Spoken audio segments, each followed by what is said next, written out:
Chapter 1: The Mural of Hope. Alana Carter was no ordinary 10-year-old. Her world was filled with color and imagination, a sharp contrast to the dull urban landscape of her neighborhood. She spent hours creating art that spoke of unity, hope, and resilience. Her latest project was her most ambitious yet, a sprawling mural on a city-sanctioned art wall in the park. The mural depicted hands of all colors intertwined, reaching toward a sunlit sky. Alana poured her heart into every brushstroke, using art to speak to a world that often ignored her voice. The park had become her sanctuary, a place where she could dream beyond the struggles her single mother, Patrice, faced daily. This particular morning, Alana carried her paints and sketchpad, humming softly as she made her way to the wall. Her mother had given her permission to spend a few hours painting before school, and Alana couldn't wait to finish the vibrant sunset at the top of her mural. Meanwhile, Officer Travis Monroe was on patrol. A man in his late 40s, Monroe wore his badge with an air of entitlement. Years on the force had hardened him, and his deep-seated biases often clouded his judgment. He noticed Alana as he drove by, the sight of her alone immediately triggering his suspicion. To him, a young black girl with paint cans equaled trouble. Pulling over abruptly, Monroe stepped out of his patrol car, his heavy boots crunching on the pavement. "Hey, you! What do you think you're doing?" his voice thundered, startling Alana. She turned, clutching her sketchpad. "Painting. This is the legal art wall," she explained nervously, pointing to the plaque that clearly stated the city's approval. But Monroe didn't bother to look. "Looks like vandalism to me." "Put that down," he demanded, striding toward her. Chapter 2: The Confrontation. Alana's heart raced as Monroe loomed over her. "I'm not doing anything wrong," she said, trying to keep her voice steady. Monroe's face darkened. "Don't talk back to me, kid," he growled, grabbing her wrist. The sudden force caused her to drop her paintbrush, bright orange paint splattering across the pavement. Tears welled up in Alana's eyes as she struggled to pull free. "You're hurting me," she cried. The commotion caught the attention of nearby joggers and park visitors. A small crowd began to gather, their murmurs growing louder as they witnessed the scene. "Let her go! She's just a kid," an elderly woman shouted, her voice trembling with indignation. Monroe shot her a withering glare. "This is none of your business." Among the onlookers was an unexpected figure, DWAYNE Johnson, better known as The Rock. He had been jogging through the park, enjoying a rare day off from filming. At first, he thought it was just another routine interaction, but the sight of a grown man intimidating a small child stopped him in his tracks. He slowed his jog, assessing the situation. The crowd's unease and Alana's tears told him everything he needed to know. Without hesitation, he broke into a sprint. Chapter 3: DWAYNE Steps In. "Hey!" DWAYNE's voice boomed as he approached, cutting through the rising tension. His 6'5" frame and unmistakable presence drew gasps from the crowd. Monroe turned, his grip on Alana still firm. "Who the hell are you?" he demanded, his bravado faltering slightly. "I'm the guy who's telling you to let her go," DWAYNE replied, his voice low and controlled, but carrying an undeniable authority. Monroe sneered. "Stay out of this. She's vandalizing property." DWAYNE glanced at the mural, noting the plaque that confirmed it was a legal art space. "No, she's not. She's doing something beautiful. You, on the other hand, are doing something ugly." The crowd murmured in agreement, their phones now recording every moment. Monroe's grip on Alana slackened, but he wasn't ready to back down. "This is official police business," he said, puffing out his chest. DWAYNE stepped closer, his towering presence casting a shadow over Monroe. "You don't scare me, and you're way out of line." Let her go, apologize, and walk away. Or I'll make sure everyone sees what kind of person you really are. Monroe hesitated, his eyes darting to the crowd. The weight of DWAYNE's words and the growing outrage of the onlookers finally broke through his stubbornness. He released Alana's wrist, muttering a begrudging, "Fine." Chapter 4: The Turning Tide. Alana stumbled back, cradling her wrist. DWAYNE knelt beside her, his expression softening. "Are you okay, sweetheart?" She nodded, though her voice was shaky. "Thank you." DWAYNE stood and turned back to Monroe. "Now, apologize to her properly." Monroe glared, his pride battered. "I'm sorry," he said through clenched teeth. "Louder," DWAYNE demanded, his tone brooking no argument. "I'm sorry." Monroe snapped, his face red with humiliation. The crowd erupted in applause and cheers, their support washing over Alana like a warm embrace. Chapter 5: Viral Justice. By the time Monroe retreated to his patrol car, the videos had already begun circulating online. Within hours, hashtags like #JusticeForAlana and #ProtectOurKids were trending. Local news stations picked up the story, and the mayor's office issued a statement condemning Monroe's behavior. An internal investigation was launched, and Monroe was placed on administrative leave. Meanwhile, DWAYNE became Alana's biggest advocate. He invited her and her mother to dinner, where they talked about her dreams of becoming a professional artist. "You're incredibly talented," DWAYNE told her, flipping through her sketchbook. "The world needs more people like you." Chapter 6: A New Beginning. Weeks later, Alana's mural was unveiled to the public, now surrounded by flowers, candles, and notes of support from the community. DWAYNE stood beside her during the ribbon-cutting ceremony, his arm resting protectively on her shoulder. "This isn't just about one incident," he said to the crowd. "It's about standing up against injustice, no matter how big or small." The mural became a symbol of resilience, and Alana's story inspired countless others to speak out. With DWAYNE's mentorship and support, she gained national recognition, eventually landing a scholarship to a prestigious art academy. Epilogue: Strength in Unity.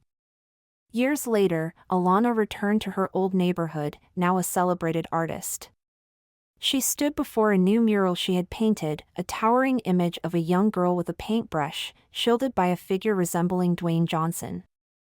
Beside her stood DWAYNE, now a lifelong friend. "You did it, Alana," he said with a proud smile. "No," she replied, looking up at the mural. "We did it." Chapter 7: Confronting the System. The story of Alana and DWAYNE's encounter with Officer Monroe became more than just a local controversy, it became a national conversation about the unchecked authority of certain law enforcement officials and the resilience of underrepresented communities. With media attention mounting, the City Council called for a public forum to address growing demands for accountability. Alana, now a reluctant public figure, was invited to speak. Initially, the idea terrified her, but with DWAYNE's encouragement, she found the strength to use her voice. "You don't have to be perfect," DWAYNE told her during a quiet moment before the event. "Just speak from the heart. People will listen."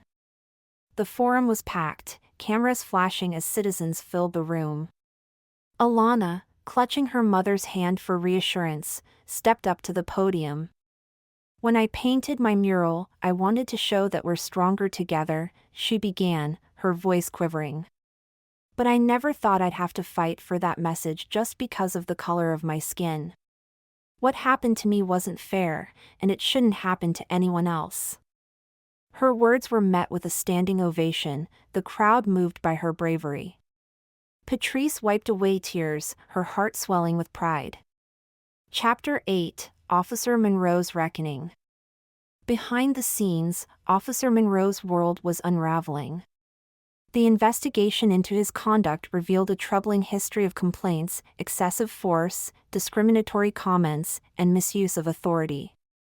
While many cases had been quietly dismissed, the public outcry following Alana's incident made it impossible to sweep under the rug. Faced with mounting pressure, Monroe was suspended indefinitely. Community leaders and activists called for broader reforms, and the city launched a review of police practices, spurred by the momentum Alana's story had created. DWAYNE, always one to lead by example, used his platform to amplify these efforts. Appearing on talk shows and social media, he championed the need for systemic change. "This isn't just about one bad officer," he said during an interview. "It's about creating a culture where no child, no person, has to live in fear of those sworn to protect them." Chapter 9: Alana's New Opportunity. As the weeks turned into months, Alana's life transformed in ways she could never have imagined. Offers began pouring in from art organizations and youth advocacy groups, each eager to support her work. One day, she received a letter from the National Art Foundation inviting her to showcase her mural at an upcoming exhibit in Washington, D.C. The event, titled Voices of the Future, was a prestigious platform celebrating young artists who used their talents for social change. Alana could hardly believe it. "DWAYNE, they want me to go to D.C., she exclaimed during a video call. "That's amazing," he said, his grin as wide as ever. "You deserve this, Alana. And guess what? I'm going with you." The exhibit became a defining moment in Alana's young life. Standing beside her mural in the bustling gallery, she was approached by strangers who thanked her for her courage and told her how her story had inspired them. "Your art gave me hope," one woman said, tears in her eyes. For the first time, Alana truly understood the power of her voice and her art. Chapter 10: A Unified Community. Back in her hometown, the ripple effect of Alana's story was undeniable. The mural wall she had painted on was renamed the Wall of Unity, attracting artists from all over the city. What was once a neglected corner of the park became a vibrant hub of creativity and connection. Officer Monroe's replacement, a young and progressive officer named Elena Morales, made it her mission to rebuild trust within the community. She attended local events, listened to residents' concerns, and even helped organize an art festival at the Wall of Unity. DWAYNE continued to check in on Alana and her family, becoming a fixture in their lives. He and Patrice often joked about his uncle's status, a role he embraced wholeheartedly. Chapter 11: The Legacy of the Mural. Years later, Alana stood before a crowd of students at her alma mater, now a celebrated artist and activist. Behind her, a projection of her original mural filled the auditorium, a testament to her journey. "When I painted this, I was just a kid trying to express herself," she told the students. "But it became something bigger, because of people like you. Because of people who refused to stay silent." The crowd erupted into applause as Alana smiled, humbled by how far she had come. Outside the auditorium, DWAYNE waited with Patrice, both beaming with pride. "You crushed it," he said, giving her a high five. "I learned from the best," she replied with a grin. Epilogue: Strength in Solidarity. The Wall of Unity stood as a lasting symbol of change. Alana's mural, carefully preserved, was now surrounded by dozens of others, each telling its own story of hope and resilience. On her visits home, Alana often brought her own children to see the wall, sharing the lessons she had learned. DWAYNE, now semi-retired, joined her on those visits, always reminding her of the day he ran to her aid. "You saved me that day," Alana told him once, her voice filled with gratitude. "No," DWAYNE replied, his eyes twinkling. "You saved yourself. I just made sure the world saw it." Together, they proved that one act of courage could ignite a movement, and that even in the face of adversity, unity and love could prevail. Hook: The Unexpected Turn. Months after the dust had settled from the incident with Officer Monroe, Alana's mural and story had become legendary. She was now a symbol of resilience and change, invited to schools, galleries, and even rallies to speak about her journey. But while her life seemed to be on an upward trajectory, there was an undercurrent of unease she couldn't quite shake. Late one evening, as she worked on a new painting in her room, her phone buzzed. It was a message from an unknown number. "You think this is over? Watch your back." Alana's hands trembled as she stared at the screen. Who could it be? And why now, after everything that had happened? She decided not to tell anyone, not even her mom or DWAYNE. She thought maybe it was just a prank or an internet troll trying to get under her skin. But it wasn't. A new threat. The strange messages didn't stop. Over the next few weeks, Alana received more cryptic threats, each more unnerving than the last. They referenced specific moments from her life, her mural, the incident with Officer Monroe, and even the details of her daily routine. "Nice walk to the park today. Stay careful, little artist." DWAYNE noticed her growing anxiety. "You've been quiet lately," he said one day when they met for coffee. "Something on your mind?" Alana hesitated but decided against worrying him. "Just stressed about my next project," she lied, forcing a smile. DWAYNE nodded, though he didn't seem convinced. "Well, you know I've got your back, right?" "I know," she said, grateful but still reluctant to share the burden. The confrontation.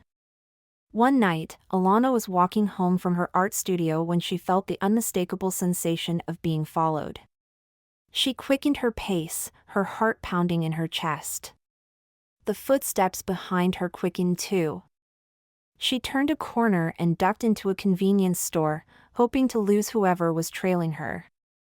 The cashier glanced up from his phone, giving her a puzzled look. "You okay?" "I'm fine," she said quickly, pretending to browse the shelves. The man trailing her walked past the store, his face obscured by a hoodie. Alana exhaled in relief but couldn't shake the feeling of unease. When she stepped outside again, she felt a hand clamp down on her shoulder. She whirled around, her heart ready to burst, only to find herself face to face with Officer Monroe. "You thought you could ruin my life and just walk away?" he hissed, his face twisted with rage. Alana froze, fear rooting her to the spot. You're not supposed to be near me," she stammered. "The restraining order." Monroe laughed, a chilling sound. "Do you really think a piece of paper can stop me? You humiliated me. Took everything from me. And now I'm here to take it back." The unpredictable ending. Before Alana could scream for help, a deep voice boomed from the shadows. "That's enough." Monroe turned, his grip still on Alana's shoulder, as DWAYNE Johnson stepped out of the darkness, his massive frame silhouetted against the streetlights. "Let her go," DWAYNE said, his tone calm but dangerous. Monroe sneered. "Oh, look who it is. Mr. Hero. What are you gonna do? Hit me?" DWAYNE stepped closer, his gaze steady. "No. But I will make sure you never get the chance to hurt anyone again." Monroe pulled a knife from his pocket, brandishing it with shaky hands. "Stay back. I've got nothing to lose." Alana's instincts kicked in. While Monroe was focused on DWAYNE, she yanked her arm free and sprinted towards safety. DWAYNE used the distraction to his advantage, swiftly disarming Monroe with a calculated move and pinning him to the ground. As the police arrived, summoned by the cashier who had noticed Alana's distress, Monroe spat curses, his once confident demeanor crumbling under the weight of his capture. "You'll regret this," he screamed as officers cuffed him. DWAYNE walked over to Alana, who was shaking but unharmed. "You okay?" he asked, his voice gentle. She nodded, tears streaming down her face. How did you know? DWAYNE smiled faintly. Call it a hunch. You're not as good at hiding things as you think. A final twist. In the days that followed, Alana discovered that Monroe had been stalking her for weeks, fueled by his obsessive need for revenge. Evidence found in his apartment tied him to the threatening messages, as well as plans for more sinister acts. But what shocked her most was what the investigation revealed about the system that had protected him for so long. Monroe had been part of a network of officers who covered for each other, hiding misconduct and silencing those who spoke out. This discovery led to a sweeping federal investigation, exposing corruption at levels no one had anticipated. Alana's bravery had not only brought Monroe to justice but also set in motion a reckoning for an entire institution. Months later, as Alana stood before a packed courtroom to deliver a statement at Monroe's sentencing, she felt a sense of closure. You tried to silence me, she said, her voice steady. But all you did was make my voice louder. As she left the courthouse, she found DWAYNE waiting for her outside, a proud smile on his face. What's next, superstar? He asked. Alana grinned, the weight of fear finally lifting. I think it's time for a new mural. Together, they walked toward the Wall of Unity, where a blank canvas awaited her next masterpiece, a symbol of hope, resilience, and the power of standing up to injustice.